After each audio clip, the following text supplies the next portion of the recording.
because it's just amazing that they got right to put this sign in 10 feet from the property line when I had signs taken down a few years back.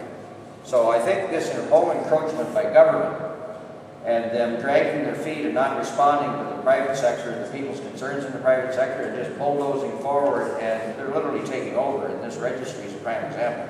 Could we put a letter forth, George? I would appreciate that. To the municipality needs to ask them if the municipality attains to the same rules that private property landowners do for signage issues. Right, I think that would be a big help. Why don't you send every municipality in the area we represent? I don't care whether it's Southeast Peninsula or Southgate or Wayne. I did contact saying that your organization is active. Yeah. And that it has been going, and what are we, grapefruit? Well, I think you're well. So I did contact, so we know we talked about it at our last meeting that we had, that I would contact both wardens of Grey and Bruce County. Kevin Eccles called me back from Grey County. He said he would be more than willing to come out and talk to people about stuff.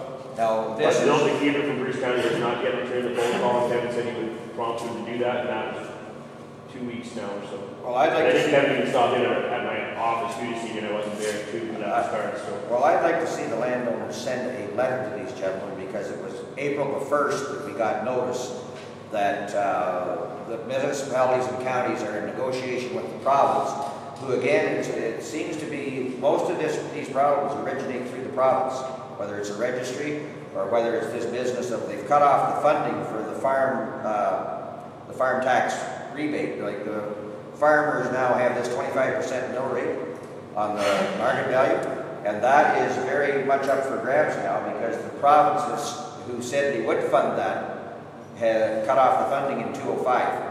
And like these municipalities and counties are getting a little frantic, and I think they need their support as ratepayers, or we're going to get stiffed with this 75%. Anyway, that's about all I want to say.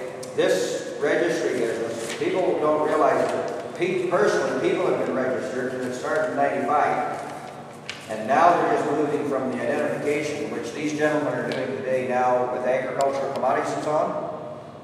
That is the foundational basis for then tracking and controlling the movement. And that's what you're going to find out, that the identification of all people is now moving into this second phase of tracking and monitoring and updating files. This whole identification system operates the same way as the 407 operates on a driver's license plate. That's how your face operates, and the cameras are going up everywhere. Anyway, I'll pass these articles out, and it's been going on for a long time. one thing I just want to touch on from the presentation previous to us, we've got to keep in mind too, is that anything that somebody wants to regulate, they want to penalize for too. So if an audit trail system follows things through, and when they audit you and don't like what they see, there's going to be a fine attached to it. So it's going to come out of the farmer's pocket. You know, it's the same idea as organic certification. You know, if you don't have all your ducks in a row the way you're supposed to have, you penalize. You know, you lose your certification or corrective actions. It's going to come from a financial standpoint. Fines. George and I attended a meeting up at Meaford Town Hall. Was it Bill 128 we were talking about? What was the one that we talked about up there?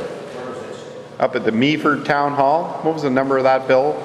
Where they can confiscate land for illegal activity on your property?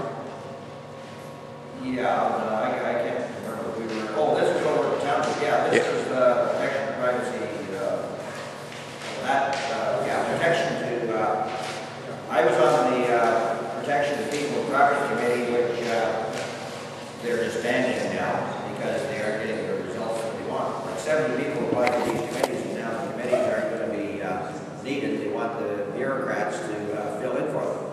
So yeah, people aren't aware that you see, this is another area that these gentlemen are working on. They're working on that area, and it will dovetail with these property standards bylaws that are going in throughout Ontario, and they're working off a similar template in every municipality. So when this stuff all comes together, you're going to be told how to line up your equipment. You're going to be told how things are going to look. They've got bylaws now where your windows have to, second floor can't open any more than 10 feet. somebody somewhere has a contract for these special window openings. They're basically bringing houses now. I think you followed where if you want to buy and sell a house now, the realtor has to get your identification. That came out in the paper a couple, 2 or 3 weeks ago. And this is another mechanism that when you sell property now, it's like you're going to be required to bring your house up to a code. You have to meet codes when you build a house. Now when you want to sell your property. Wayne Lesky down here, when he sold that shop, he ran into several tens of thousands of dollars for a clean out from TSSA before he could sell the property. So when people have property to sell, they view that they've got money coming in, and so money is spent. I mean, these rules and regulations are just proliferating everywhere. Like most people aren't aware. John? A couple of things, George, you bring up a good point. In talking to people tonight about coming to a meeting like this, the person I work for talked about, he said he was cruising through the internet on the County of Bruce website, and he said he came across a map where you could dial, you could put in your fire number, and that fire number would tell you the tax assessment and amount of taxes that property paid. Right on the internet. For every property, you went up and down the road and you could find out all the information. And these gentlemen alluded to the fact that, and I know this is reasonably true, that the real estate industry likes that kind of information. So there it is. They roll that access. You used to have to pay for it. So now they just simply put it on the web. Everybody gets it for nothing. And the issue he had was that my personal income tax isn't available on the internet. Yeah. My personal property tax is. And he says, the property tax doesn't pay for services. It's an assessment, it's a tax. Same as my personal tax is a tax. It's a sham to say that it pays for services. Anyway, one of the other things that when Ontario Environmental Rights Association is formed, one of the things that I wrote at the time was that the law of unintended consequences, when people start making rules and regulations ahead of time, people start doing things that they normally wouldn't do. And I don't know if you read Ian Cummings in the Ontario Farmer wrote, he says, you know, I could handle things in my environment a lot nicer than I do. But he says, now that I know they're coming after me, he says, I'll take a bulldozer to the land, I'll clear out patches of property just because I can before they could get me.